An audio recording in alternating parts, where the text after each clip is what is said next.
کربلا کے ریگزار میں عباس علمدار پیاسے شہید ہوئے، جہاں پانی کی بوند نہ تھی، شہید ہوئے، قبر بنی، رب کائنات نے ان کے سر کے قریب خشک ریگزار کربلا سے پانی کا چشمہ کھول دیا۔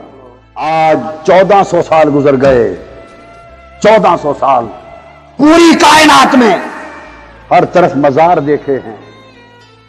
جو مزار حضرت عباس علمدار کا کربلا میں نظر آتا ہے، یہ نشان ہے، یہ اصل قبر انور ایک پورے کمرے کی اونچائی کے مطابق نیچے سیڑھیوں کے نیچے ہے، جو سطح ہے کربلا کے ریگزار کی، اصل قبر انور نیچے، اس دروازے کو تالا لگا رہتا ہے۔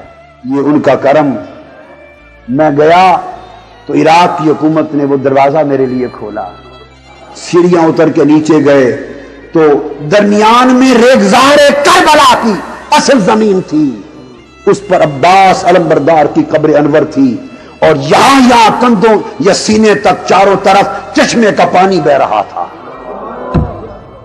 پیاسے عباس کی پیاس بجھانے کے لیے اس نے ریگزار سے چشمہ کھول دیا، اور 14 صدیاں گزر گئی، وہ چشمہ بہ رہا ہے، بند کمرہ ہے، سینے تک ارد گرد پانی ہے، بند کمرہ ہے۔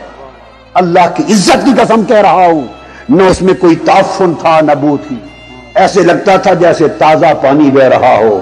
حسین تیرے اور تیرے اصحاب کی عظمتوں پہ قربان جا۔